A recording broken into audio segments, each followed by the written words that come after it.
अस्सलाम वालेकुम। कैफेट आज के लेक्चर का आगाज़ करते हैं।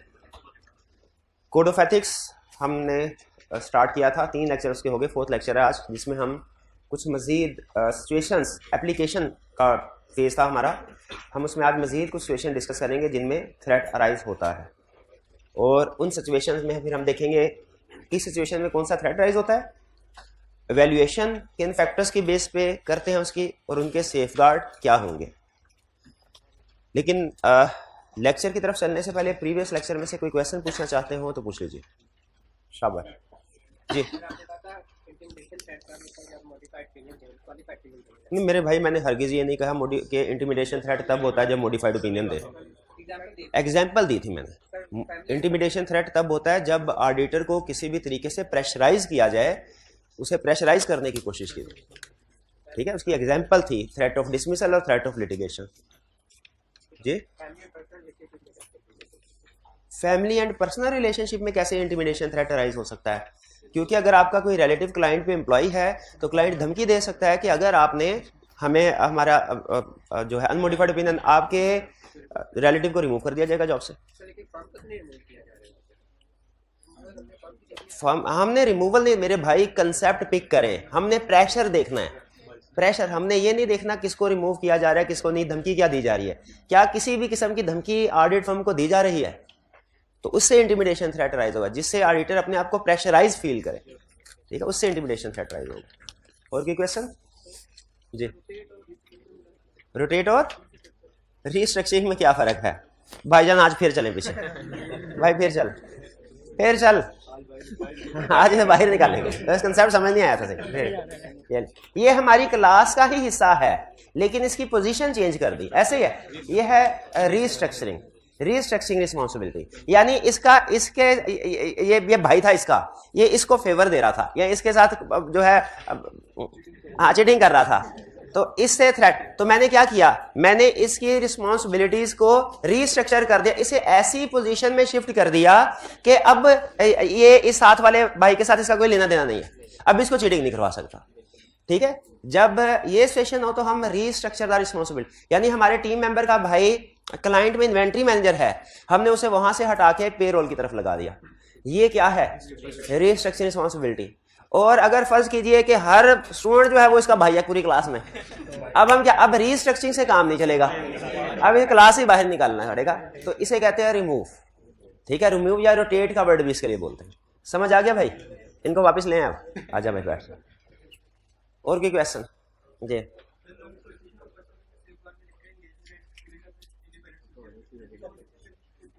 वो अच्छा, लॉन्ग एसोसिएशन के केस में उसने लिखा हुआ है quality control review of engagement, कि पूरी एंगेजमेंट का क्वालिटी कंट्रोल रिव्यू होना। देखिए, 2 तरह के सेफगार्ड मिलते जुलते हैं वहां पर, जैसे आपको रीस्ट्रक्चर और रोटेट मिलता जुलता लगता है ना, उसी तरह 2 और, एक है एडिशनल चार्टर्ड अकाउंटेंट को एंगेज करना और एक है क्वालिटी कंट्रोल रिव्यू। ठीक है, नॉर्मली हम एडिशनल चार्टर्ड अकाउंटेंट को तब एंगेज करते हैं जब किसी इंडिविजुअल के प्रॉब्लम हो, या आके इसके काम को रिव्यू कर दे और हमें एडवाइस कर दे कि हमें मजीद कुछ कोई काम दोबारा करने की जरूरत है कि नहीं है। ठीक है, ये होता है एडिशनल। लेकिन अगर थ्रेट की नेचर ऐसी हो, अब देखें हालातों वाकयात से पता चलेगा, अगर हालातों वाकयात से पता चले थ्रेट की नेचर ऐसी है कि कोई इंडिविजुअल नहीं बल्कि पूरी एंगेजमेंट में प्रॉब्लम है, जैसे हो सकता है कि जो क्लोज एसोसिएशन है वो सीनियर मैनेजर या पार्टनर की हो, लॉन्ग एसोसिएशन, तो उस सूरत में चूंकि जो पार्टनर होता है उसने तो पूरी एंगेजमेंट का रिव्यू करना है, तो उसके लिए फिर क्या किया जाएगा, क्वालिटी कंट्रोल रिव्यू करवाया जाएगा। देखिए, लिख सकते हैं ये बाकी जहां जहां पे additional chartered accountants to review लिखा हुआ है, वहां पे इसकी बजाय या इसके साथ क्वालिटी कंट्रोल रिव्यू की बात भी कर सकते हैं, गलत नहीं होगा। लेकिन प्रैक्टिकली जब थोड़े काम से काम चल सकता है, खुद सोचे तो फिर ज्यादा करने की क्या जरूरत है। जब सिर्फ एडिशनल चार्टर्ड अकाउंटेंट आके एक बंदे का काम चेक कर लेगा तो थ्रेट कम हो जाएगा, तो क्या खुद सोचे पूरी फर्म का क्वालिटी कंट्रोल रिव्यू कराने की जरूरत है? नहीं है। एग्जाम में लिखना चाहें तो लिख दें, एग्जाम में तो हमारे पास अनलिमिटेड रिसोर्सेज होते हैं ना, जितने मर्जी प्रोसीजर लिख दें।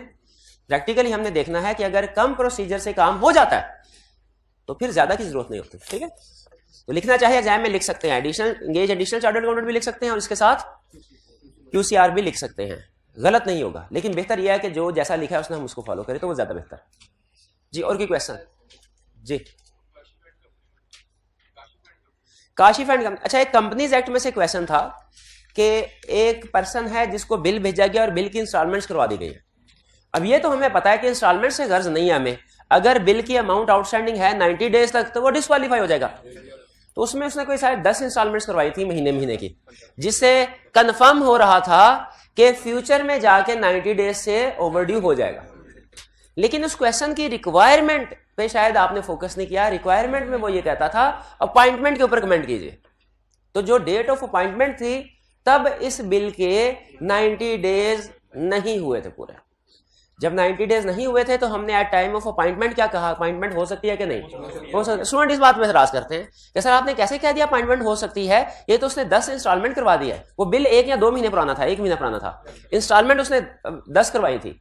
तो इसके बावजूद हमने कहा क्वालिफाइड है अपॉइंटमेंट के लिए, क्यों? क्योंकि अभी 90 डेज नहीं गुजरे थे।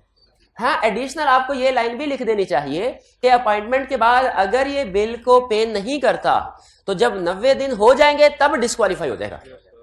यानी डिस्क्वालिफिकेशन की बात एडिशनल पॉइंट के तौर पे कह सकते हैं, लेकिन एट डेट ऑफ अपॉइंटमेंट वो क्वालिफाइड था क्योंकि बिल को 90 डेज ओवरड्यू नहीं हुए। क्लियर मेरे भाई? और की क्वेश्चन जी?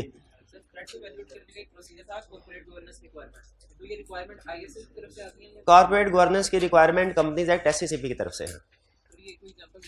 मैं ये रटे वाली बात थी ना, मैंने कॉर्पोरेट गवर्नेंस वाली बात में लिखा, जनरल वाली बात में कहा था मैंने, ये रटे वाली बात है, तो मान ले भाई रटे वाली बात सिर्फ रटा है। इसके एग्जांपल है code of corporate governance. Pakistan में लिस्टेड कंपनीज के लिए कोड ऑफ कॉर्पोरेट गवर्नेंस है, जिसमें SCCP ने ये बताया हुआ है कि कौन कौन सी सर्विसेज ऑडिटर अपने क्लाइंट को प्रोवाइड कर सकते हैं और कौन सी सर्विसेज प्रोवाइड नहीं कर सकते, लिस्ट दी हुई है। लेकिन वो हमारे सिलेबस में नहीं। अब ये ना हो कि सवाल के जवाब में आप उसको ढूंढना शुरू करें। हाँ जी, वो नहीं पढ़ना।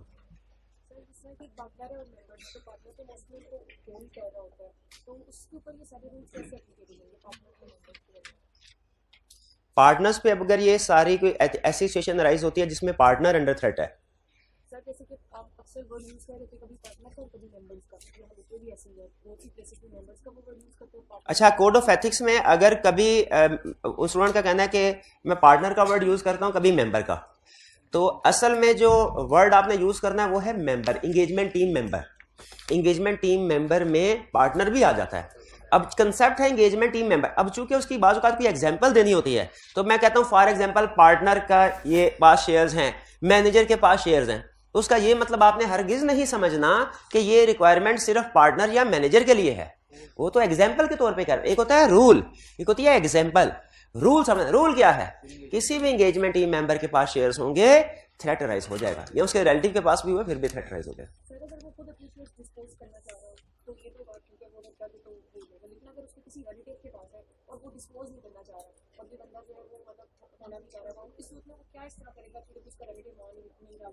क्वेश्चन इनका ये है कि सर समटाइम ऐसी सिचुएशन राइज होती है कि एंगेजमेंट टीम में से कोई मेंबर है, उसके किसी रिलेटिव के पास शेयर्स हैं, कोई अंकल है, कोई कजन है। अब थ्रेट राइज हो गया कि नहीं हुआ? किसी भी रिलेटिव के पास शेयर्स हो, याद रखिए थ्रेट राइज हो गया। अगला सवाल इनका यह है कि सर इस टीम मेंबर ने अपने कजन से कहा, अंकल से कहा, सर शेयर्स आप जिस कंपनी के आपके पास शेयर्स हैं मैं उसको ऑडिट करने के लिए जा रहा हूं। अगर किसी को पता चला ना तो वो कहेगा मैं शायद अंदर की इंफॉर्मेशन आपको देता रहा हूं और आप शेयर्स खरीदते रहे हैं, तो बेहतर है कि आप शेयर्स को बेच दें। अगर तो वो बेच दें, बेहतरीन सिचुएशन।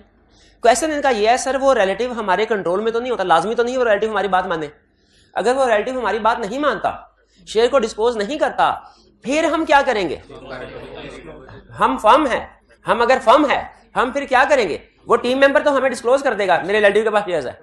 फर्म क्या इस टीम मेंबर को रिमूव कर, इसे टीम का हिस्सा नहीं बनाना, हालांकि इसका कसूर कोई नहीं है, लेकिन जाहिर है अगर हम उसे टीम का हिस्सा दो चीजें होती है, एक को हम कहते हैं इंडिपेंडेंस इन अपीयरेंस, एक कहते हैं इंडिपेंडेंस ऑफ फैक्ट। यानी इंडिपेंडेंस ऑफ फैक्ट है मैं सोचने में एक्चुअली न्यूट्रल डिसीजन करता हूं कि नहीं करता, यह। और इंडिपेंडेंस इन अपीयरेंस क्या है? मैं बजाहिर दिखने में इंडिपेंडेंट हूं कि नहीं। कोड ऑफ एथिक्स ये कहता है आपको दोनों तरह से इंडिपेंडेंट होना चाहिए। अगर आप फैसले सही कर रहे हैं लेकिन बजाहिर आपका कोई रिलेटिव क्लाइंट में काम कर रहा है, बजाहिर आपके रिलेटिव के पास शेयर्स हैं, तो जनरल पब्लिक देख के क्या सोचेगी कि शायद कोई फेवर दी जा रही है। तो ऐसी सिचुएशंस को अवॉइड करने के लिए हम क्या करेंगे? उस टीम मेंबर को एंगेजमेंट से रिमूव कर देंगे, ताकि दिखने में भी हम इंडिपेंडेंट, असल में तो होंगे ही होंगे, दिखने में भी हम इंडिपेंडेंट ही लोगों को लगे, तभी लोग हमारी रिपोर्ट पे एतबार करेंगे। ठीक है जी, तो उस टीम मेंबर को निकाल देना। लेकिन अगर वो पार्टनर ही हुआ तो जो अगर वो पार्टनर, अब थोड़ी सी अपनी कॉमन सेंस इस्तेमाल करें साथ साथ, जज सॉरी कॉमन सेंस नहीं, प्रोफेशनल जजमेंट, अगर पार्टनर के पास ही शेयर्स हैं फिर क्या होगा? डिपेंड करता है क्या कोई और पार्टनर फारिग है। अगर कोई और पार्टनर फारिग हुआ तो इस पार्टनर को भी रोटेट किया जा सकता है, वो कोई और पार्टनर कर लेगा। हाँ जी, पूरी फर्म पे अप्लाई होता है, थ्रेट राइज होगा। इसीलिए देखिए किसी हद तक थ्रेट राइज हो गया, आपने नोट किया थ्रेट को एड्रेस करने के लिए एक सेफगार्ड नहीं होता, इसलिए कि एक सेफगार्ड से थ्रेट पूरी तरह रिड्यूस नहीं होता। एक से 10% होगा, दूसरे से 30% होगा, तीसरे से इस तरीके से काम चलेगा। तो रोटेट करने के बाद मजीद भी तो कोई सेफगार्ड है, थ्रेट कम जरूर हो गया। भाई खुद सोचे, जो जिस पार्टनर के पास शेयर्स थे वही ऑडिट करता तो थ्रेट जितना होता, अब एक दूसरा पार्टनर कर रहा है, थ्रेट उतना तो नहीं होगा ना, कम हो गया ना। आपकी इस बात से मैं एग्री करता हूं, स्टिल थ्रेट अभी भी मौजूद है, लेकिन स्टिल सेफगार्ड भी अभी मौजूद है। हाँ, क्वालिटी कंट्रोल रिव्यू करवा लें, ठीक है, उससे तो पता चल जाएगा जजमेंट्स दी गई है, फेवर दी गई है कि नहीं। और कोई क्वेश्चन? जी, रिव्यूअर रिव्यू कब करेगा, क्वेश्चन ये है। इसको समझिए at the end of the audit करेगा, दरमियान में भी कर सकता है, जैसे जैसे काम होता रहे दरमियान में भी, ठीक है, लेकिन मेन कंसेप्ट बिल्ड कीजिए कि at the end of engagement quality controller review करता है, और रिपोर्ट साइन होने से पहले कोड ऑफ एथिक्स एक जगह पे लिखता है, इसको डिस्कस करता है, कहता है रिव्यू करता है जब मर्जी कर लो, शुरू में कर लो, दरमियान में कर लो, एंड में कर लो, लेकिन रिपोर्ट साइन होने से पहले पहले करना चाहिए। हम प्रैक्टिकली इसे एंड में ही करवाया करते हैं, ताकि दरमियान में जो भी चीजें हैं ना वो साथ एंड पे पूरी अपडेटेड सिचुएशन सामने हो। वरना ये ना 30 दिन पहले रिव्यू करवा लें और उसके बाद मजीद कोई और मसला सामने आ जाए, उसका फिर दोबारा रिव्यू करवाना पड़ेगा। तो इस तरह के मसले मसाइल से बचने के लिए एंड में ही एक दफा, ताकि सारी जो ट्रांजैक्शन वगैरह हैं, जो सर्कमस्टेंसेस हैं, सामने आ जाए। और कोई क्वेश्चन? कोई क्वेश्चन नहीं? जी जी,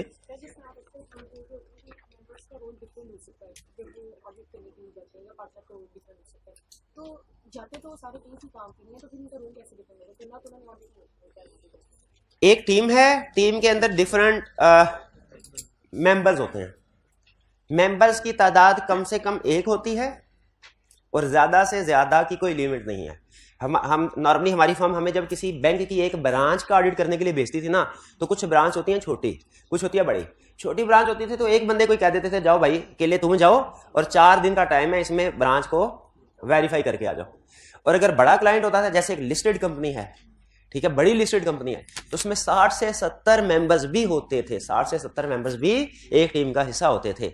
अब करते सब ऑडिट ही हैं, लेकिन सब क्या रोल, सबकी रिस्पॉन्सिबिलिटी डिफरेंट है।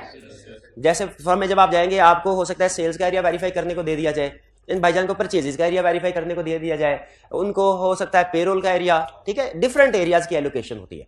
तो इसीलिए कर सब ऑडिट ही रहे होंगे, लेकिन हर एक के रोल्स एंड रिस्पॉन्सिबिलिटी डिफरेंट होगी। अब जो सीनियर होता है, नॉर्मली वो एरिया जो मोस्ट सिग्निफिकेंट हो, या जो लग रहा हो कि ऑडिट मैटर वाले एरियाज होंगे जो मोस्ट सिग्निफिकेंट, वो नॉर्मली सीनियर को दिए जाते हैं। और सीनियर का काम ना सिर्फ ये कि वो एरिया में प्रोसीजर परफॉर्म करना है, बल्कि जूनियर टीम मेंबर का रिव्यू करना भी होता है। हमारा सीनियर डबल काम कर रहा हो, एक तो अपना काम जो ड्यूटी लगी है उसकी वो खुद वो भी करना है, और फिर जूनियर के काम का रिव्यू भी करना होता था जी। फिर भी 5 बजे, वो जो 5 बजे जाता था वो सुपरवाइजर था, उसके आर्टिकल्स कंप्लीट हो चुके थे, ठीक है। बहरहाल चलिए, और कोई क्वेश्चन? सुपरवाइजर हम कहते हैं बेसिकली उस टीम मेंबर को जिसके आर्टिकल्स कंप्लीट हो चुके होते हैं, ठीक है, उसे आर्टिकल्स की टेंशन नहीं होती और वो कोई जॉब शॉप ढूंढ रहा होता है जी। और जी जी जी पूछिए, क्वेश्चन क्या है? सर ये कि कोड ऑफ एथिक्स में जो बेसिकली उन्होंने डिफाइन किया हुआ है वो रिलेटिव्स के बारे में किया है। जब सर रिलेटिव्स तो एक बहुत बड़ी डोमेन भी आ जाती है इस तरह, तो सर अगर किसी रिलेटिव के पास शेयर्स हैं वो हमें बिल्कुल पता ही नहीं है, तो सर बेसिकली हमें ऑडिट में इफेक्ट तो नहीं होगा, लेकिन हम उसे जस्टिफाई कैसे करेंगे बाद में? अच्छा, ये इनका क्वेश्चन अच्छा है, ये भी कोड ऑफ एथिक्स में इंटरेस्टिंगली एक पैराग्राफ में उसने इसको डिस्कस किया हुआ है, ठीक है। इसको वो नाम देता है मुश्किल से इनएडवर्टेंट वायलेशन। इनएडवर्टेंट का मतलब होता है ला इल्मी में या अनजाने में। तो वो कहता है, अगर क्वेश्चन स्टूडेंट का ये है कि सर रिश्तेदार की डोमेन में तो बहुत से रिश्तेदार आ सकते हैं, बिल्कुल ऐसा ही है, और जो रिश्तेदार जो काम करते हैं वो हमें जरूरी नहीं बताएं भी। तो अगर कोई हम ऑडिट कर रहे हैं और किसी रिश्तेदार ने शेयर्स खरीद लिया, हमें पता ही नहीं है, तो इस सिचुएशन में क्या होगा? अगर तो आपको नहीं पता, अगर आपको नहीं पता तो कोड ऑफ एथिक्स कहता है वायलेशन नहीं होगी, कुछ काम नहीं करना। लेकिन अगर आपको पता है तो फिर आपको रिमूव करना पड़ेगा। अब इससे अगला सवाल आपने नहीं सोचना कि ये कैसे साबित होगा आपको पता है कि नहीं पता, ये सर्कमस्टेंशियल एविडेंस से साबित होता है। हालात वाकयात से पता चल जाता है कि क्या पता होगा कि नहीं होगा। ठीक है, और कोई क्वेश्चन? चलिए अब हम चलते हैं पास पेपर के क्वेश्चन की तरफ। अच्छा, इन क्वेश्चन में एक स्टूडेंट ने एक बात बताई है कि सर इसमें कुछ पार्ट ऐसे भी थे जो शायद हमने सिचुएशंस कवर नहीं की, तो उम्मीद है आपने उनको देख के दूसरे पार्ट नहीं छोड़ दिए होंगे जिनकी हमने कवर किए, कि सारे छोड़ दिए? सारे छोड़ दिए, शाबाश। तो हम इनको डिस्कस करते हैं।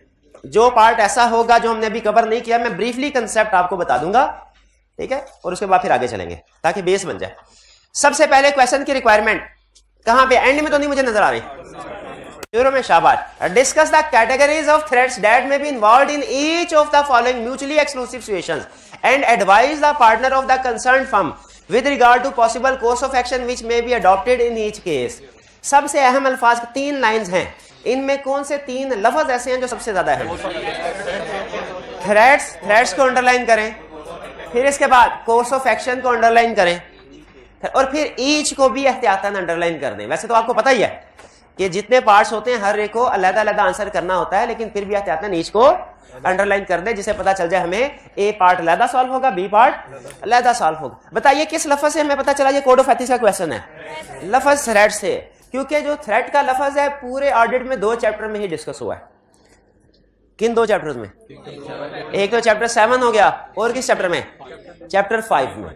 5 में एक्सेप्टेंस स्टेज पे जो थ्रेट्स होते हैं उनका जिक्र किया गया है, और चैप्टर 7 में जो रूटीन के ऑडिट में थ्रेट्स होते हैं उनका जिक्र किया गया है। तो इससे हमें पता चल गया कोड ऑफ एथिक्स का क्वेश्चन है। अब यहां तो चैप्टर 5 में से या चैप्टर 7 में से सिचुएशन हमें बताएगी।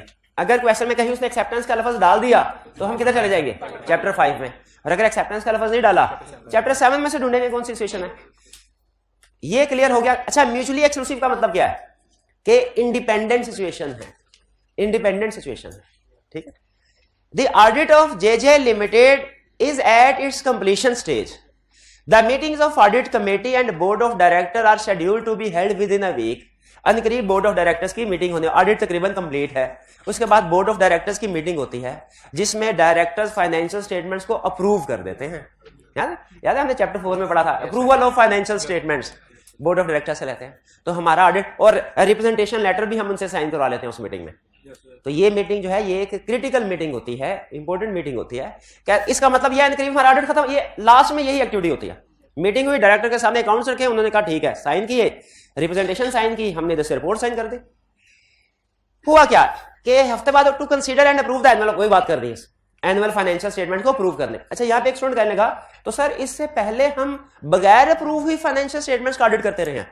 वो इससे पहले फाइनेंशियल स्टेटमेंट्स को डायरेक्टर अनऑफिशियली वो भी अप्रूव होती है, लेकिन डायरेक्टर कहते हैं सर ऑडिट करते हुए आपने अगर कोई एडजस्टमेंट सामने आ गई तो हर रोज आपकी एडजस्टमेंट सामने आती जाएगी, हम हर रोज अप्रूव करते जाएंगे। ऐसे ना करें, हम आपको अपना ड्राफ्ट दे देते हैं, आप ऑडिट करें, जो भी आपने सजेशंस होंगी आपकी, हमारा अकाउंटेंट इसको ठीक करता रहेगा। जब आपकी तरफ से सारी एडजस्टमेंट रिकॉर्ड हो जाए, ऑडिट फाइनल हो जाए, तब आके एक ही दफा साइन करवा लीजिएगा। इसीलिए प्रैक्टिकली जो साइन किए जाते हैं वो एक ही दफा किए जाते हैं, और स्टार्ट की बजाय कब किए जाते हैं? एंड में। डायरेक्टर्स कब साइन करते हैं फाइनेंशियल स्टेटमेंट को? अप्रूव करते हैं एंड पे, ताकि वो फाइनल फाइनेंशियल स्टेटमेंट्स हो जिनको अप्रूव किया जा रहा है। कह रहा है JJL is facing financial difficulty and has not paid the audit fee of the previous year. पिछले साल की ऑडिट फी पे नहीं की। अगर तो पिछले साल, इससे मुझे पता चल गया कि ये रिकरिंग ऑडिट है, ठीक है। अगर पिछले साल का ऑडिट किसी और ने किया होता ना तो हम एक्सेप्ट ही ना करते जब तक उसकी फीस पे ना होती। तो हमने क्यों एक्सेप्ट कर लिया इस साल? क्योंकि किसी और की फीस है, हमारी ही फीस पेंडिंग थी। तो कोड ऑफ एथिक्स कहता है अगर आप ही की फीस पेंडिंग हो ना, आपने अपने आप को प्रोफेशनल क्लियरेंस लेटर तो नहीं भेजना, तो आपके पास ऑप्शन है, ऑडिट स्टार्ट कर सकते हैं। लेकिन एंड करने से पहले, अगले साल की ऑडिट रिपोर्ट को साइन करने से पहले पिछले साल की फीस क्लियर होना जरूरी है। यहां पे कंसेप्ट ज़हन में रख के बना लीजिए कि फीस, अच्छा फीस में थ्रेट कौन सा राइज होगा पहले तो ये बता, सेल्फ इंटरेस्ट। हालांकि नहीं भी पढ़ा हुआ आपको ये तो पिक कर लेना चाहिए था, ठीक है। अब जो अगली बात आपने नहीं पढ़ी वो क्या है कि किसी और ऑडिटर की फीस आउटस्टैंडिंग है ना, तो आपने एक्सेप्ट ही नहीं करना जब तक फीस पे ना हो। अगर अपनी ही फीस पिछले साल की पेंडिंग है, एक्सेप्ट कर सकते हैं, उसको साइन नहीं करना एंड पे रिपोर्ट को जब तक पिछली फीस क्लियर ना हो। वरना इसकी रीजन जो कोड ऑफ एथिक्स नहीं बताता, इसकी रीजन ये है कि हो सकता है क्लाइंट कहे सर पिछले साल आपकी फीस पता है क्यों नहीं आपको मिली, वरना तो रिपोर्ट साइन होने के मजदूर को उसकी मजदूरी पसीना खुश्क होने से पहले हम दे देते हैं, हमारे एम्प्लॉय से पूछ ले, आपको क्यों नहीं दी? क्योंकि आपने हमारी इंस्ट्रक्शन के मुताबिक काम नहीं किया। एम्प्लॉइज हमारी इंस्ट्रक्शन के मुताबिक काम करते हैं, हम आपको कहते हैं अनमोडिफाइड, आपने क्वालिफाइड ओपिनियन दिया, हमने आपकी फीस दबा ली और आपको ये कहा सर पैसे नहीं है, मुल्क की हालात बहुत खराब है, हालांकि कैश फ्लो स्टेटमेंट आप ही के सामने है जिसमें इतना बैंक बैलेंस है, लेकिन फिर भी क्या कहा? अच्छा अगले साल फिर क्लाइंट यही कहेगा सर, ऊपर पर से क्या कहेगा? सर हालात बहुत खराब है, पैसे नहीं है। अंदर अंदर से क्या उसकी सोच है कि देखता हूं इस साल भी क्वालिफाइड ओपिनियन देते हो या कि अनमोडिफाइड। अनमोडिफाइड दिए तो चलो फीस दे दूंगा, क्वालिफाइड दिया तो फीस दबा दूंगा। इसीलिए अगर हमारी पिछले साल की फीस अभी तक क्लियर नहीं हुई तो कौन सा थ्रेट राइज होगा? Self interest. हमने क्या करना है? हमने कहना है पहले फीस क्लियर करो या पक्की कमिटमेंट दो कि फीस पे, पक्की कमिटमेंट से मुराद होता है चेक दे दो फ्यूचर डेट का, या तो अभी कैश दे दो, नहीं तो पक्की कमिटमेंट दो यानी फ्यूचर डेट का चेक कि हमें पेमेंट मिल जाएगी। तो इससे ये क्लियर करने के बाद यानी अपनी आउटस्टैंडिंग अमाउंट सिक्योर करने के बाद खुद सोचे। अब हम जब रिपोर्ट पे साइन करने लगेंगे तो अपने आप को इंडिपेंडेंट फील करेंगे कि नहीं, और अगर फीस पेंडिंग हुई तो फिर अब थोड़ा सोचेंगे हम कि पिछले साल की पता नहीं अब भी मिलती है कि नहीं। B, during the course of audit of HPL limited, engagement partner has informed the firm that his brother has acquired 200,000 shares in HPL। मुझे ये बताइए सिचुएशन है कौन सी? पहले तो ये पहचान, फाइनेंशियल इंटरेस्ट। तो holding of shares by engagement partner, by brother of engagement partner in HPL create self interest threat because, आगे ये आइडेंटिफाई हुआ थ्रेट, आगे एक्सप्लेन भी तो करना है, because his judgments may be influenced because of this financial interest। कुछ भी एक्सप्लेन करते हैं, because he may be willing to increase the profit of HPL to gain personal advantage. ठीक, तो ये हो गया हमारा थ्रेट। सिग्निफिकेंस के फैक्टर्स लिखने चाहिए कि नहीं? पूछा नहीं, हाँ शाबाश, पूछा। याद रखें सिग्निफिकेंस के फैक्टर्स पूछे या ना पूछे आपने लिखने ही लिखना है, आपने लिखने। तो असल में ये पुराने क्वेश्चन जो थे ना, मैं आपको क्यों ये कह रहा हूं, पुराने क्वेश्चन में सिग्निफिकेंस के फैक्टर नहीं पूछा करता, अब पूछा करता है। इसी तरह पुराने क्वेश्चन में वो कहता था सिर्फ थ्रेट को आइडेंटिफाई कर दे, अब वो एक्सप्लेन करवाने को भी कह रहा है। तो इसलिए चाहे किसी भी कोड ऑफ एथिक्स के क्वेश्चन में रिक्वायरमेंट हो या ना हो, आपने उसको थ्रेट को आइडेंटिफाई करने के बाद एक्सप्लेन भी करना है और सिग्निफिकेंस के फैक्टर्स भी लिखने हैं, चाहे क्वेश्चन में पूछा हो, क्योंकि लेटेस्ट टेस्टिंग जो कर रहा है उसमें दोनों चीजें कर रहा है, एक्सप्लेनेशन भी और सिग्निफिकेंस भी। हालांकि मेरे ख्याल में सिग्निफिकेंस तो ठीक है लेकिन उसे एक्सप्लेनेशन नहीं मांगनी चाहिए थी, लेकिन वो कंसेप्ट क्लैरिटी के लिए आपकी एक्सप्लेनेशन में पूछा तो लिखते। मैं क्लियर हो गया ये? अच्छा, आपने एक चीज ऑब्जर्व करेंगे आगे क्वेश्चन करते हुए, एक दफा आपको पता चल जाए ना ये सिचुएशन कौन सी है कोड ऑफ एथिक्स में, किसी भी केस स्टडी को, वो क्वेश्चन तकरीबन रिप्रोडक्शन का हो जाता है। उसमें आपको बहुत ज्यादा, जैसे वो रिपोर्ट वाले क्वेश्चन में जजमेंट अप्लाई करना पड़ती थी, इंपैक्ट देखना पड़ता था कितना मटेरियल परवेसिव है, जजमेंट टाइप ऑफ ओपिनियन, क्या रिपोर्ट में किसी और जगह इफेक्ट आ रहा है कि नहीं आ रहा, उसमें ज्यादा सोचना पड़ता था रिपोर्ट वाली केस स्टडी में। यहाँ पे कोड ऑफ एथिक्स वाली केस स्टडी में ज्यादा नहीं सोचना पड़ता, आपको सिर्फ स्पेशल मैच करनी पड़ती है बस, उसके बाद सिर्फ थोड़ी बहुत उसकी कांट छांट करनी है आपने। मेजर मटेरियल्स आपका मोर देन 80% वही है जो उधर लिखा होता है। ठीक है, सिर्फ टीम मेंबर की बजाय जो नाम होगा वो इस्तेमाल कर देना है, क्लाइंट की बजाय नाम कंपनी का, इस तरह की चेंजेस करनी है बस। अच्छा, अगर किसी सोल्यूशन में ऐसे ही आंसर लिखा हुआ है जैसे कि कॉपी पेस्ट कर दिया गया हो कंसेप्ट, तो आपने ऐसे नहीं करना। बाजू का ऐसा होता है मेरे पास टाइम कम होता है ना, तो मैं क्या करता हूँ, वो कॉपी पेस्ट कर दिया, हालांकि नहीं करना चाहिए मुझे, लेकिन कभी टाइम कम कर दिया। तो आपने क्या करना है, केस स्टडी के अंदर जो केस स्टडी की सोल्यूशन के अंदर केस स्टडी की स्पेसिफिक इंफॉर्मेशन को यूज करना। बी क्लियर है जी? ए में कौन सा थ्रेट इन्वॉल्व होगा? सेल्फ इंटरेस्ट थ्रेट, क्योंकि हमारी फीस फंसी हुई, फीस जहां पे भी आ गई सेल्फ इंटरेस्ट थ्रेट। आगे चलते हैं। क्वेश्चन 5 रिक्वायरमेंट किधर है? सबसे पहले रिक्वायरमेंट पढ़े। Discuss the possible threats which may arise, their significance and the safeguards required to mitigate दो। बताइए कौन कौन से लफ्ज अंडरलाइन करने हैं? Threat, significance, safeguard. लफ्ज थ्रेट से हमें पता चल गया या तो चैप्टर 5 का क्वेश्चन है या 7 का। अब इन सिचुएशन को देखेंगे, अगर इसमें कोई एक्सेप्टेंस की बात की उसने तो चैप्टर 5 का, वरना 7 का। और यहां पे नोट कीजिए उसने क्लियरली सिग्निफिकेंस भी पूछ लिया। अगर ना भी पूछता ना तो हम जो प्रैक्टिस कर रहे हैं, सीख रहे हैं, तो हम सिग्निफिकेंस फिर भी लिखते। अब तो हम पे लाजिम हो गया। ठीक है जी, डिस्कस द पॉसिबल। चलिए, you have recently been promoted as a partner in assurance department of a firm of chartered accountant. ठीक है, आप प्रमोट करके पार्टनर। अच्छा, प्रमोशन से पहले आपका स्टेटस क्या होता होगा भला? मैनेजर होते होंगे आप या सीनियर मैनेजर। योर पोर्टफोलियो, अच्छा आप कह रहे हैं एश्योरेंस डिपार्टमेंट में आपको, इसका मतलब है फर्म के अंदर कोई और डिपार्टमेंट भी होता है क्या? वो कौन सा डिपार्टमेंट? Non assurance department. ठीक है, अगर ऑडिट या रिव्यू करवाना है वो कौन सा डिपार्टमेंट में क्लाइंट जाते होंगे? एश्योरेंस डिपार्टमेंट में। और अगर फाइनेंशियल स्टेटमेंट्स प्रिपेयर करवानी है, अगर बुक्स ऑफ अकाउंट्स प्रिपेयर करवानी है, अगर कोई आईटी सॉफ्टवेयर इंस्टॉल करवाना है, वो नॉन एश्योरेंस डिपार्टमेंट। ठीक है जी, टैक्स की सर्विसेज लेनी है, टैक्स रिटर्न फाइल करनी है, वो किधर जाएगा? Non assurance. शाबाश। अब देखिए, अब वो क्या कह रहा है? कह रहा है your portfolio of client include Shah motors private limited, a leading car dealer, Qaiser a senior manager assurance in your firm. अब कैसे बताइए, आपसे ऊपर है कि आपके अंडर काम कर रहा है? आपके अंडर काम कर रहा है। शाबाश। Has been auditing SML for past 7 years। Past, ये 7 years को अंडरलाइन कर दें। Long association. अगर 3 भी लिखा होता ना फिर भी, लेकिन 2 लिखा होता तो ना होती। 1 2 पे नहीं, 3 साल हो जाए उसके बाद लॉन्ग एसोसिएशन शुरू। ये उसने हमें ना, ये असल में घुमाया है।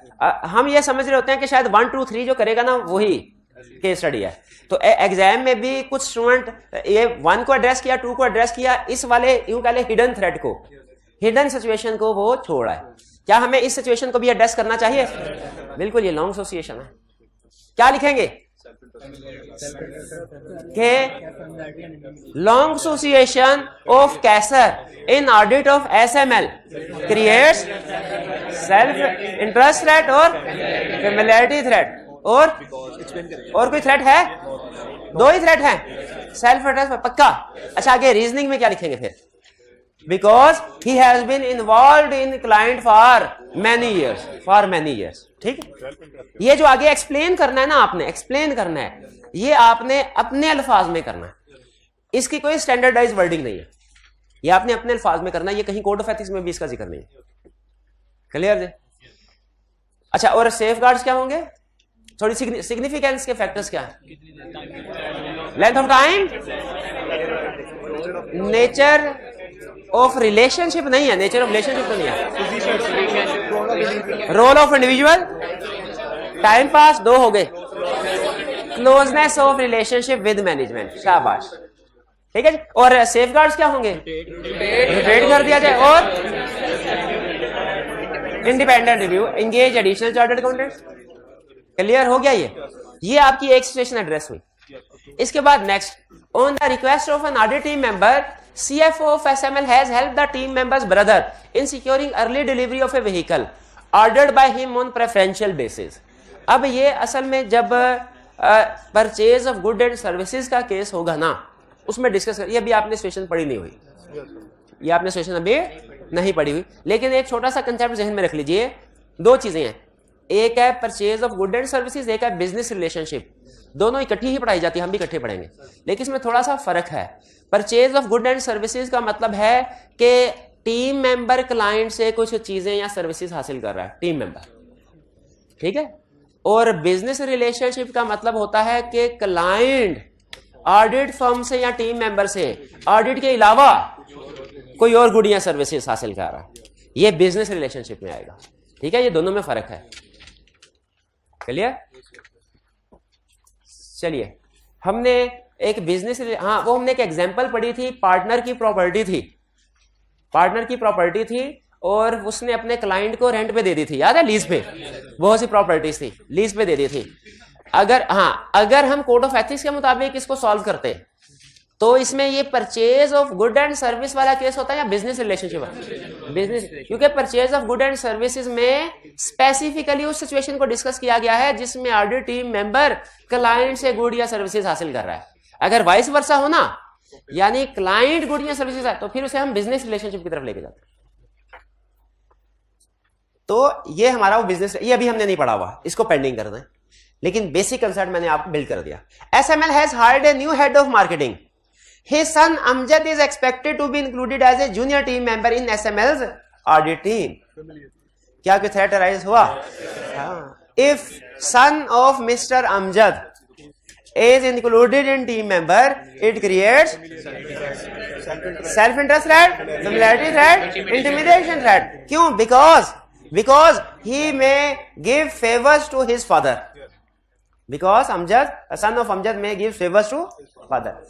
ये हो गया हमारा थ्रेट की आइडेंटिफिकेशन और एक्सप्लेनेशन। अब इसके बाद वैल्यूएशन, कौन से फैक्टर्स आएंगे वैल्यूएशन में? Nature of relationship, role of individual in audit firm, role of individual in assurance client. अब एश्योरेंस क्लाइंट की जगह पे नाम लिख देंगे, ठीक है, इंडिविजुअल की जगह पे नाम लिख देंगे, क्योंकि हमने इसे रिप्रोडक्शन का क्वेश्चन के तौर पे नहीं आई आपको देना, केस स्टडी का सोल्यूशन के तौर पे देना है। तो केस स्टडी का सोल्यूशन में स्पेसिफिक इंफॉर्मेशन ऑफ केस आपके सोल्यूशन का हिस्सा होनी चाहिए। क्लियर जी? ये दो, इसमें 3 सिचुएशन थी, हमने 2 कर ली, 1 पेंडिंग पे है। डन जी, आगे चलें। क्या चीज? लॉन्ग एसोसिएशन वाली बात ना ए में ना, हाँ, क्योंकि वो हमारी इधर लैदा से है ना, आप इसकी हेडिंग दे देंगे। हाँ, रिक्वायरमेंट के मुताबिक। तो रिक्वायरमेंट में कहा, उसने कहा कि सिर्फ 1 और 2 बताओ। रिक्वायरमेंट में कहा है discuss the possible threat which may arise as safeguard to the, तो पूरे क्वेश्चन में कह रहा है ना, स्पेसिफाई तो नहीं कर रहा, में स्पेसिफाई तो नहीं कर रहा ना कि मुझे 1 और 2 में से सिर्फ थ्रेट निकाल के दो, पूरे क्वेश्चन में से कह रहा है। तो 7 years में हमने आइडेंटिफाई करना था।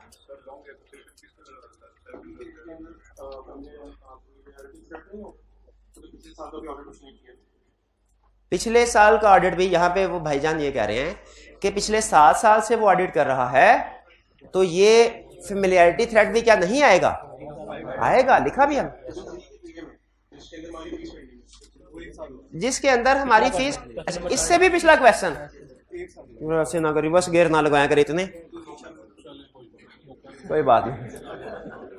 इसमें क्या कह रहे हैं? फेमिलियरिटी थ्रेट, इनका पॉइंट ऑफ व्यू ये है कि चूंकि पार्ट ए में पिछले साल का ऑडिट भी फर्म ने किया था, फेमिलियरिटी थ्रेट अराइज हो गया, लेकिन 3 साल के बाद अराइज होता है। ये तो भी दूसरा साल है, बल्कि तीसरा साल भी होता है ना, फिर भी नहीं होता, 3 साल कंप्लीट होने के बाद थ्रेट अराइज होगा। क्लियर जी? किसी और स्टूडेंट का कोई क्वेश्चन इसमें इंटिमिडेशन थ्रेट क्रिएट नहीं होगा, इसमें इंटिमिडेशन थ्रेट क्रिएट। देखिए, ये अभी मैंने ये केस स्टडी आपको कवर ही नहीं करवाई, मैंने तो सिर्फ बेसिक कंसेप्ट दिया था। मैंने कहा चलते चलते केस स्टडी आ गई है ना, तो बेसिक कंसेप्ट बिल्ड करता जाऊं, बाद में आसानी हो। इसके बारे में अभी ज्यादा ना सोचें, ठीक है? वो जब हमारे सामने सिचुएशन आएगी, खुल के सारे थ्रेट्स आएंगे, तो सिर्फ एक सबसे बड़ा थ्रेट बताया, मेन कंसेप्ट। हाँ जी, मैं आपके क्वेश्चन की तरफ आ रहा हूं मेरे भाई। ये है क्वेश्चन 5, इसमें क्या क्वेश्चन आपका? कह रहे लॉन्ग एसोसिएशन में सेल्फ इंटरेस्ट थ्रेट कैसे क्रिएट होता है? इसलिए कि जो क्लाइंट खास से लंबे अरसे तक हमारा क्लाइंट हो, हमारी कोशिश होती है कि हमारे हाथ से वो ना जाए, उससे फिक्स्ड इनकम स्ट्रीम हमें हर साल आ रही होती है, हमारा पक्का क्लाइंट है ना, तो हम ये चाहते हैं कि हमारे, तो इसे सेल्फ इंटरेस्ट थ्रेट भी राइज हो, इससे हमें हर साल फीस मिल रही है।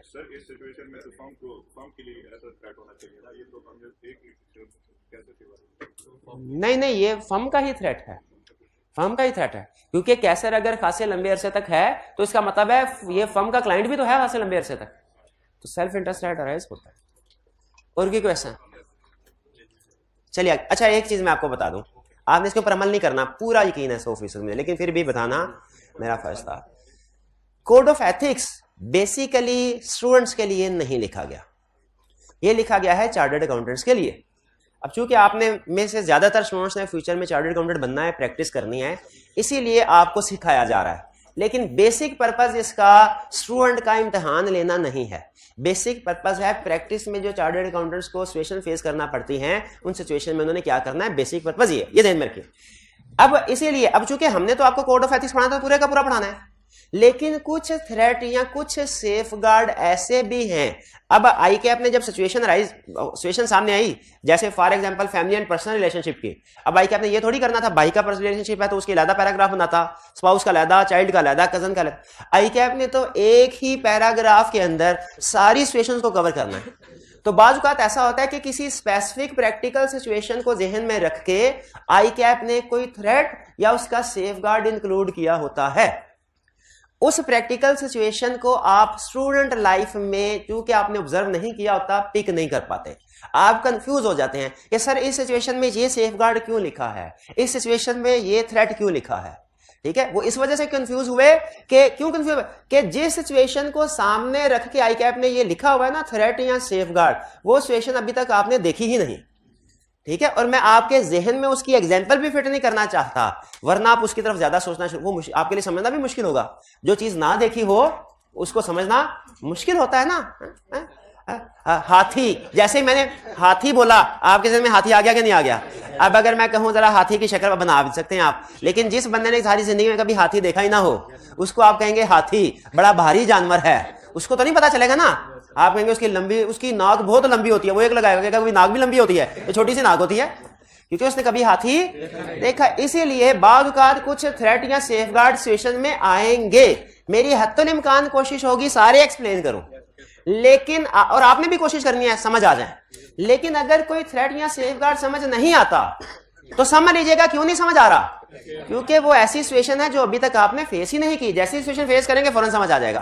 तो आपने फिर क्या करना है, उसको रट्टा जरूर लगा लेना है, छोड़ना नहीं है हमने।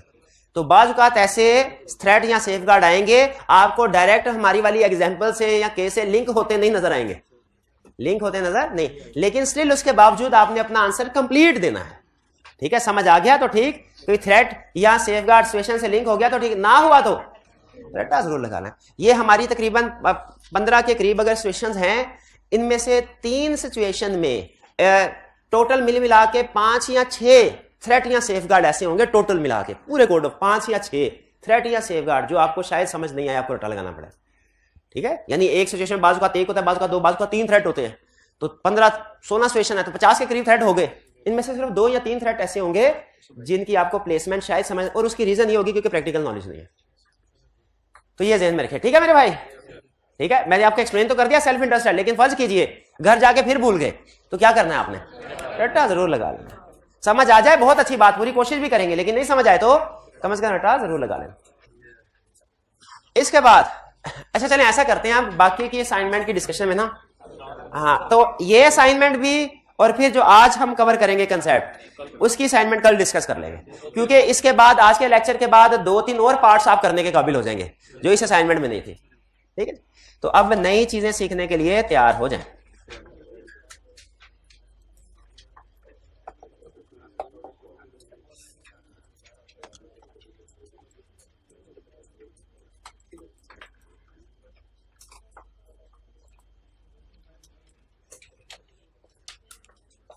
जी नेक्स्ट हमारा जो सिचुएशन है ये एम्प्लॉयमेंट से रिलेट करती है।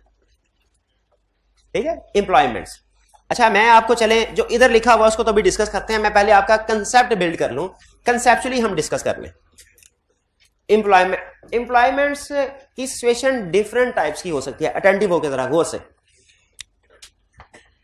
ये 10 मिनट जो 10-12 मिनट आपके इस बोर्ड पे लगा रहा हूं ये ज्यादा अहम है उसको पढ़ने से, अटेंटिव पूरी तरह। ये है ऑडिटर या ऑडिट फर्म, ऑडिट फर्म। ये है client, client company, audit client जिसका हम ऑडिट कर रहे हैं। ठीक है, आप करेंगे आर्टिकल्स फॉर्म में, क्लाइंट्स डिफरेंट कंपनीज का ऑडिट करने के लिए जाएंगे, कभी किसी कंपनी का ऑडिट कभी किसी का। 3.5 साल के आर्टिकल्स है। जब 3 साल गुजर जाएंगे तो आपकी जिंदगी की सबसे बड़ी टेंशन क्या होगी भला, कि 6 महीने के बाद जब मेरे आर्टिकल्स खत्म होंगे मैं जॉब किधर करूंगा। अगर फर्म में अच्छी हेलो है और आपने काम अच्छा किया है, आपके अच्छे ताल्लुकात हैं जो कि होना तकरीबन नामुमकिन है, तो आपको फर्म के अंदर ही सुपरवाइजर के तौर पे कुछ अरसा के लिए जॉब मिल सकती है, या मैनेजर के तौर पे भी अगर आपने क्वालिफाई कर लिया हुआ तो। लेकिन अगर आप फर्म में नहीं जाए, आपको फर्म की लाइफ पसंद नहीं है, अगर काम बहुत करना, ये फर्म है, इसमें पैसे कम है, इसमें पैसे कम है, बस सिर्फ लाख सवा लाख देते हैं, नहीं, इंडस्ट्री में 2.5 लाख है सैलरी। आप क्या किया, आपने क्या किया, आखिरी 2-3 महीनों में जिस कंपनी का ऑडिट कर रहे थे उस कंपनी के CFO CEO ने आपसे कहा ऐसा करें, अब आप आर्टिकल्स खत्म होंगे हमारे पास आ जाएगा, और आप शिफ्ट हो गए, आर्टिकल्स खत्म हो गए, और आप आर्टिकल्स खत्म होने के बाद जिस कंपनी का ऑडिट किया करते थे, जो कंपनी फर्म की ऑडिट क्लाइंट है, उधर शिफ्ट हो गए। एरो देखिएगा किधर से किस तरफ जा रहा है। ऑडिट फर्म से क्लाइंट, सिचुएशन समझ आ गई? इसको हम नाम देते हैं ए सिचुएशन। इस सिचुएशन में जब ऑडिट टीम ऑडिट करने के लिए आएगी क्लाइंट कंपनी में, ये टीम तो आएगी ना, क्या कोई थ्रेट अराइज होगा? क्या थ्रेट अराइज? टीम में कुछ आपके जूनियर होंगे, कुछ होंगे आपके बैचमेट। जो तो जूनियर होंगे उनको आप एक लगाएंगे, भाई मेरी गलतियां निकालते हो, मेरे से काम सीख के मेरी गलतियां निकालते हो, अभी कल तक तो तुम मेरे अंडर काम करते थे, है मेरी इंटिमिडेशन थ्रेट। और जो आपके बैचमेट होंगे फेमिलियरिटी थ्रेट। और अगर फर्म बाजू बात होता है, जिस ऑर्गेनाइजेशन को आप छोड़ के जाते हैं ना, उससे कोई बोनस वगैरह कुछ अमाउंट ड्यूज होती हैं, अगर कोई अमाउंट बाकी है आपको दे दें, सेल्फ इंटरेस्ट रेट भी राइज होगा। और नॉर्मली याद रखे ये अमाउंट जूनियर हो कोई हो ना, उस सूरत में ड्यू नहीं होती, लेकिन अगर कोई पार्टनर छोड़ के जाए ना, तो पार्टनर को उसका शेयर ड्यू होता है, जो कि नॉर्मली साल खत्म होने के बाद फाइनल होता है। तो पार्टनर दरमियान में छोड़ जाए तो नॉर्मली कुछ ना कुछ उसका शेयर ड्यू होता है। तो इसमें हमारा ये कुछ थ्रेट राइज होंगे। क्लियर? अच्छा, आपके ख्याल में सेफ गार्ड क्या हो सकते हैं? जो होंगे वो तो आप घर जाके पढ़ लेंगे। यहाँ पे सेफ गार्ड आपके ख्याल एप्रोप्रिएट सेफ गार्ड, या बल्कि सिग्निफिकेंस अगर मैं आपसे पूछूं, सिग्निफिकेंस के फैक्टर बताएं। रोल क्या है इसका? शाबाश, इधर क्या रोल था, यहां पे अब उसका क्या रोल है, कितना अरसा हुआ उससे शिफ्ट हुए, ठीक है, ये सिग्निफिकेंस। सेफ गार्ड क्या हो सकते हैं? एक या दो बता दे सिर्फ। एक तो कोई लेना देना अगर है पार्टनर का, वो क्लियर कर दे, ताकि पार्टनर का कोई कनेक्शन फर्म के साथ बाकी ना बचे, ठीक है। और दूसरा, अब की बार टीम जो भेजे ना, वो ज्यादा और इंडिपेंडेंट हो, ठीक है, और क्वालिटी कंट्रोल रिव्यू भी करवा ले, ठीक है। ये सिचुएशन समझ आ गई। आपने कंपनी में कोई 1.5, 2 साल, 3 साल गुजारे, इसके बाद आपको पता चला तनहा बेशक डबल है, काम 10 गुना ज्यादा है। सुबह आते हैं 9 बजे और शाम 9-10 बज जाते हैं। अगर आपका कोई दोस्त बैंकर होना और वो किसी सीनियर पोजीशन पे है, ठीक है, जैसे कम से कम ब्रांच मैनेजर, तो आपको पता चलेगा 5 बजे के बाद उनका असल काम शुरू होता है। 5 बजे तक पब्लिक डीलिंग होती है, उसके बाद ट्रांजैक्शन फाइलिंग रिपोर्टिंग, वो 9-10 बजे 8-9 तो उनका रूटीन का टाइम होता है ना। तो इंडस्ट्री में आपने कहा यार इधर उधर फर्म में बड़ी याशी थी, पैसे कम थे लेकिन याशी बहुत थी, टीम होती थी, सुबह 10 बजे आते थे, टीम को इंस्ट्रक्शन देते थे, फिर 3 बजे निकल जाते थे, काम खुद नहीं सिर्फ रिव्यू करना होता था। तो पैसे कम थे लेकिन याशी भी थे। डिसीजन करते हुए कोई भी फाइनेंशियल फैक्टर और नॉन फाइनेंशियल फैक्टर दोनों को ध्यान में रखना चाहिए, कि सिर्फ फाइनेंशियल फैक्टर्स को, दोनों को ध्यान में रखना। आपने कहा मैं फाइनेंशियल की बेस पर डिसीजन कर बैठा, अब वापिस आते, पैसे कम सही लेकिन जिंदगी सुकून में चाहिए।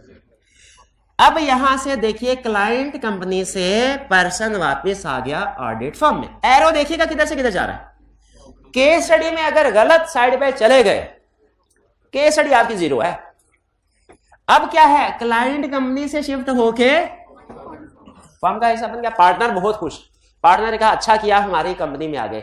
ऐसा करते हैं तुम्ही को इस कंपनी का ऑडिट करने के लिए भेज देते हैं, तुम तो उनकी इच्ची बिच्ची से वाकिफ हो, तुम तो उखाड़ के रख दोगे सारी भेज। तो अगर इसी को ऑडिट टीम का हिस्सा बना के भेज दिया जाए, कोई थ्रेट राइज होगा? शाबाश, सेल्फ रिव्यू थ्रेट। और फेमिलियरिटी थ्रेट भी राइज होगा। इधर भी तो इसके वाकिफ होंगे, जिस जगह कोई 2-4 महीने भी गुजारे हो ना, वो वाकिफ बन जाते हैं। और अगर कोई अमाउंट भी ड्यू है, शाबाश, ये 2 केसेस क्लियर हो, इसको हम कह देते हैं बी, ठीक है जी। ये है हमारा आउटगोइंग कॉल, ये ए केस। ये कौन सा है, इसको बस वही नाम दे देते हैं, कोड ऑफ एथिक्स से नाम दे दिया आउटगोइंग। इसको क्या नाम दें? इनकमिंग, इनकमिंग, ठीक है जी। अच्छा, इसके बाद आगे देखते हैं। नेक्स्ट है फर्म में हैं आप, 2 महीने लगे आर्टिकल खत्म होने में, और क्लाइंट का सीएफओ सीईओ आपको कहता है सर आप बड़ा अच्छा काम करते हैं, ऐसा कीजिएगा जब आपके आर्टिकल खत्म हो जाए ना, हम आपको अपना head of internal audit department बना देते हैं, या हम आपको अपना सीएफओ बना देते हैं, आप आ जाइएगा, आ जाइएगा। सिचुएशन समझ आ गई? इस सिचुएशन में और इस वाली सिचुएशन में क्या फर्क है? इधर चला गया है, इधर निगोशिएशन हो रही है, वो जा सकता है, वो जा सकता है। ये सिचुएशन है तीसरी। इसमें भी एरो का ध्यान रखना, ये एरो इधर ही जाए। इसको मैंने डॉटेड में क्यों शो करवाया? गया नहीं, अभी निगोशिएशन हो रही है, ठीक है। ये सिचुएशन है हमारी सी, इसको हम नाम दे देते हैं निगोशिएशन का। यहां क्या करेंगे? मिस कॉल कर दे, इसको क्या करें? आउट गोइंग, ऑन गोइंग, चले ठीक है, जो भी कह लें आप। ये है निगोशिएशन। चल भैया, इसमें कोई थ्रेट राइज होगा? बिल्कुल। देखें, जिस वक्त भी साइकोलॉजिकली, जिस वक्त भी आपको पता चल जाता है ना आपने इस जगह पे काम नहीं करना, किसी दूसरी जगह जाना है, आपका उस जगह पे इंटरेस्ट खत्म हो जाता है। अब बताइए, इस सिचुएशन में आप करंट बॉस जो एंगेजमेंट पार्टनर है उसके इंटरेस्ट को सामने रखेंगे, उसको खुश करने की कोशिश करेंगे कि फ्यूचर बॉस को, क्योंकि फ्यूचर बॉस ने अभी आपको जॉब की ऑफर दी है, अभी रिम्यूनरेशन डिसाइड होनी है, बोनस कितना मिलेगा डिसाइड होना है, गाड़ी मिलेगी कि नहीं मिलेगी, तो कौन सी गाड़ी, ये चीजें डिसाइड होनी है। तो कौन सा थ्रेट राइज होता है इस सिचुएशन में? Self interest threat. अब बताइए, इसमें सबसे पहले क्या इस सीनियर टीम मेंबर की जिम्मेदारी है कोई जिसको ऑफर की गई है? इसकी जिम्मेदारी है कोई? क्या जिम्मेदारी है? ये डिस्क्लोज करे, इन्फॉर्म करे फर्म को कि सर मुझे ऑफर मिली है। और फर्म को क्या करना चाहिए फिर? इसको इस एंगेजमेंट से रिमूव कर देना चाहिए, और इसके काम का रिव्यू भी करवाना चाहिए कि पता नहीं कब से ये खबर दबा के बैठा है और अंदर खाते पता नहीं क्या क्या फेवर दी गई होगी। एडिशनल चार्ट भाई, ये क्लियर हो गया। अगली एग्जांपल सुनिए। अगली एग्जांपल क्या है? अगली एग्जांपल है हमारी, क्या करें, कैसे बनाए इसको? इधर गया, हाँ ये दोनों तरफ गैस कीजिए कौन सी सिचुएशन है, गैस कीजिए, कभी इधर कभी उधर। हाँ शाबाश, कौन सी सिचुएशन है? टेम्परेरी सर्विसेज, शाबाश। जिसमें क्या करता है, कोई 2 महीने के लिए 3 महीने उधर गया, फिर वापस आ गया, फिर वापस आया, फिर उसे उसी का ऑडिट करने के लिए भेज दिया गया। क्लाइंट ने कहा सर हमें हमारा मैनेजर अकाउंट चला गया है, आप 2-3 महीने के लिए अपना कोई बंदा उधार दे दे। लफ्ज़ इस्तेमाल करता है कोड ऑफ एथिक्स, लोन या लैंडिंग स्टाफ या सेकेंडमेंट, बंदा दे दे उधार पे। हमने कहा अच्छा ठीक है, 3 महीने के लिए पर्सन इधर जाके काम कर रहा है, 3 महीने बाद वापस आ जाएगा। अब 3 महीने बाद वापस आ गया, लेकिन 12 महीने बाद फिर उसे भेज दिया, क्यों भला? अब ऑडिट करना। बताइए कौन सा थ्रेट राइज हुआ? सेल्फ रिव्यू थ्रेट राइज हुआ। फेमिलियरिटी थ्रेट भी आ जाएगा, बिल्कुल फेमिलियरिटी थ्रेट भी आ जाएगा। हाँ जी, ठीक है जी। अच्छा, इसमें ना 2 नसीहतें कोड ऑफ एथिक्स करता है उस वक्त जब इसको क्लाइंट को उधार दिया जाता है, और कुछ नसीहतें उस वक्त के लिए हैं जब पार्टनर सोच रहा होता है कि इसे मैं टीम का मेंबर बनाऊं, टीम का हिस्सा बनाऊं। जब इसको भेजा जाएगा ना क्लाइंट को उधार देने के लिए, तो उसे कहा जाएगा जा भाई हम तुझे विदा करते हैं, तूने आज के बाद हमारी नहीं बल्कि किसकी बात माननी है? लेकिन सुन लो, क्लाइंट से पूछ पूछ के चलना है, कोई भी डिसीजन खुद नहीं लेना, कोई भी डिसीजन चलना क्लाइंट की इंस्ट्रक्शंस पे है, खुद मैनेजरियल डिसीजन नहीं करना। कल कला को तुम्हारी शिकायत ना आए कि हमें पता चले कि तुमने क्लाइंट से पूछे बगैर किसी को लोन दे दिया है, उधार सेल कर दी है और वो बैड डेट हो गया। ना ना ना, जो डिसीजन मेकिंग होगी ये कौन करेगा? क्लाइंट। आपने क्लाइंट के इंस्ट्रक्शंस को फॉलो करना है भी, ऐसे होना चाहिए ना, वरना तो क्लाइंट हमें कहेगा सर ये देखिए आपने बंदा भेजा था, हमने उसे कहा था एप्लीकेशन प्रोसेस करनी है, लोन एप्लीकेशन, उसने लोन को अप्रूव भी कर दिया, हमने कहा था तुमने डेप्रिसिएशन की एंट्री पास करनी है, लाइफ हम बताएंगे, सेट करेंगे एसेट की कितनी है, उसने खुद से ही सेस करके एंट्री पास कर दी। तो जजमेंटल डिसीजंस हमारे टीम मेंबर को नहीं करने चाहिए, मैनेजरियल डिसीजन नहीं करना, ठीक है जी। और ये सर्विस होनी चाहिए शॉर्ट टर्म, ये लॉन्ग टर्म नहीं होनी चाहिए, पता चले 2 महीने नहीं 2 साल के लिए उसने बुला लिया उसको, नहीं, शॉर्ट टर्म, ठीक है। अच्छा, जब वापिस आ जाए खुद बताइए, इसको फिर टीम का हिस्सा बनाना है, जब बना लें थ्रेट राइज होता है ना, क्या करें? आइडियल सिचुएशन उसे टीम का हिस्सा ही ना बनाए, और अगर टीम का हिस्सा बनाना है तो फिर रिव्यू करवा ले उसके काम का, शाबाश, ठीक है। जैसे यहां पे भी बी सिचुएशन में भी जब बंदा हमारे पास आ गया ना, तो अगर तो उसी साल उसको भेज देंगे तो थ्रेट ज्यादा है, और अगले साल भेजेंगे थ्रेट कम है, ठीक है। अच्छा, ये हो गया, इसको क्या कहते हैं हम? D situation. डी सिचुएशन एक आखिरी सिचुएशन है,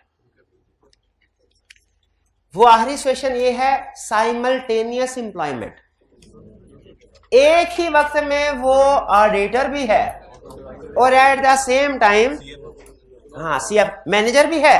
भाई पार्ट टाइम लोग काम कर सकते हैं ना, at the same time firm में मैनेजर भी है और at the same time client में सीएफ।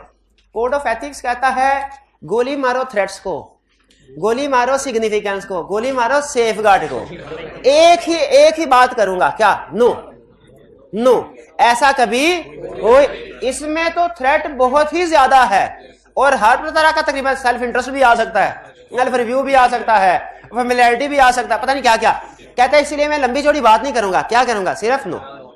और इससे हमें एक और कंसेप्ट, जैसे कल एक एग्जांपल से हमने ये कंसेप्ट सीखा था ना कि एक सिचुएशन में मल्टीपल थ्रेट आ सकते हैं, हमने सारे लिखने होते हैं। तो आज ये कंसेप्ट समझ में आया कि जरूरी नहीं हर सिचुएशन को वो अपने स्टैंडर्ड फॉर्मेट के मुताबिक डिस्कस करे। स्टैंडर्ड फॉर्मेट क्या है? पहले थ्रेट, फिर सिग्निफिकेंस, फिर सेफगार्ड। अक्सर इसी पैटर्न के मुताबिक है, लेकिन कुछ केस स्टडी में हो सकता है वो डायरेक्ट भी बात कर जाए, या कुछ केस स्टडी में हो सकता है किसी एक चीज को वो स्किप भी कर दे, सिग्निफिकेंस को। अगर किसी सिचुएशन में उसने सिग्निफिकेंस को डिस्कस नहीं किया तो हम भी नहीं करेंगे, हालांकि करना चाहे कर सकते हैं, लेकिन उसने नहीं किया, हम भी नहीं करेंगे, ठीक है। तो इस वाली सिचुएशन में जब वो साइमल्टेनियस एम्प्लॉयमेंट हो, उसका मैंने जिक्र ही नहीं किया, क्यों? वो पॉसिबल ही नहीं है, वो पॉसिबल ही नहीं है। इसमें भी हमें स्टैंडर्ड फॉर्मेट को फॉलो करना चाहिए कि सिंपल कह दे नो नो। अब केस स्टडी में आपका सबसे बड़ा इम्तिहान पता क्या होगा?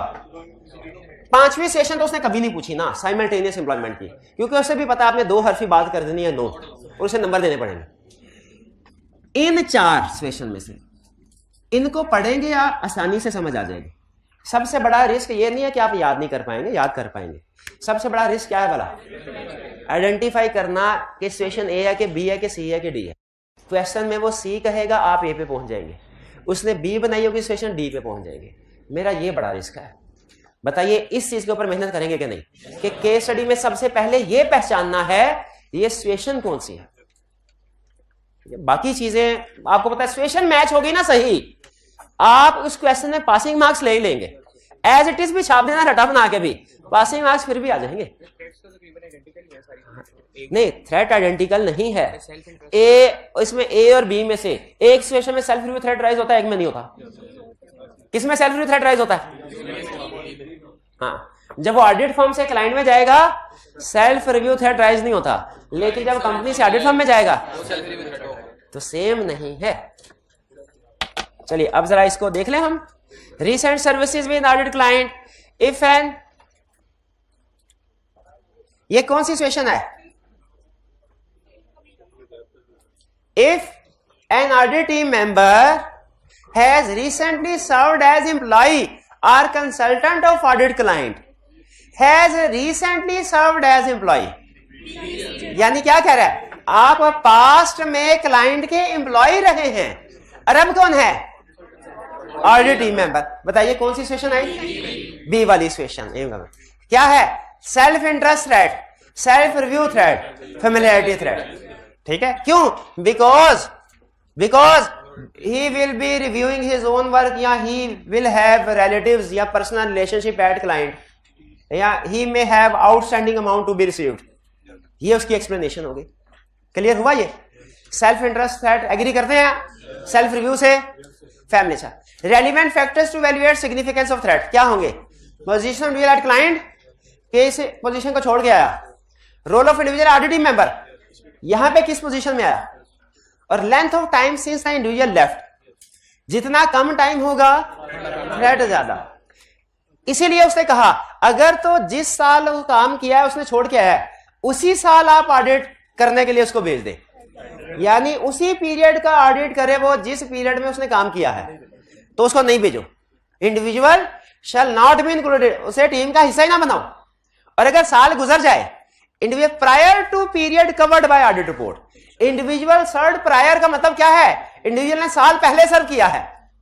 इंडिविजुअल ने कब सर्व किया है, ऑडिट से साल पहले, तो फिर थ्रेट क्या होगा, कम होगा। इस सूरत में इसे टीम का हिस्सा बना लो, लेकिन क्या करो, रीस्ट्रक्चर रिस्पॉन्सिबिलिटी, और फिर रिव्यू भी कर लो। रीस्ट्रक्चर से किसी हद तक उसका सेल्फ रिव्यू वाला खत्म हो जाएगा, लेकिन बाकी थ्रेट भी तो हैं, तो उनके लिए दूसरा सेफगार्ड क्या, भाई क्लियर हो गई बात। अच्छा, अब आपने एग्जाम में गलती पता क्या करनी है, वो कहेगा क्लाइंट से छोड़ के फर्म में आया है और आप दोनों सेशन डिस्कस नहीं करेंगे, आपको एक सेशन डिस्कस कर देंगे। जब वो बता देना क्लियरली कि सेम ईयर में है या पहले है, तो फिर चलें सेलेक्ट कर ले किसको, लेकिन जब वो साइलेंट रहे दोनों बताए, ये तो रूल होता है ना हमारा। शाबाश। अच्छा चलिए आगे पहचानिए, अब ये कौन सी सेशन है, सर्विंग साइमल्टेनियसली, कहता है ये थ्रेट बहुत ज्यादा, नो पॉसिबल, नॉट अलाउड, खत्म, बहुत ही थ्रेट, सेल्फ इंटरेस्ट थ्रेट भी बहुत। एम्प्लॉयमेंट विद एन ऑडिट, इसको पहचानिएगा जरा, employment with, if a former member, former क्या होता है, join client as director officer etcetera, client को ज्वाइन किया, फार्मर पास्ट में मेंबर था, अब ज्वाइंस प्रेजेंट टेंस है ना, ज्वाइंस डायरेक्टर ऑफिसर के तौर पे, कौन सी सिचुएशन, ए आउटगोइंग, तो क्या है, तो कौन सा थ्रेट, सेल्फ इंटरेस्ट है, फेमिलियरिटी थ्रेट और इंटिमिडेशन थ्रेट अराइज होगा। तो क्या सिग्निफिकेंस किन फैक्टर्स पे डिपेंड करती है, करंट पोजीशन इन क्लाइंट क्या है, फार्मर पोजीशन फर्म में क्या थी, टाइम कितना गुजरा, और अभी इंडिविजुअल के साथ उसकी इन्वॉल्वमेंट है कि नहीं, अभी भी इकट्ठे हर इतवार को खाना खाने के लिए जाते हैं कि नहीं जाते हैं, अभी भी हेलो हाय होती है कि नहीं इनकी आपस में। फिर सेफगार्ड्स क्या है, no significant connection should remain between firm and individual, मतलब जब इसको भेज दिया ना, इधर चला गया, तो इसका जो लेना देना है ना वो भी क्लियर करके भेजे, जो इसको कोई बोनस देना है, इसको पार्टनरशिप का कैपिटल का शेयर मिलना है, वो पैसे अदा करके इसको भेज दे, ताकि इसका फर्म के साथ कोई कनेक्शन ना रहे।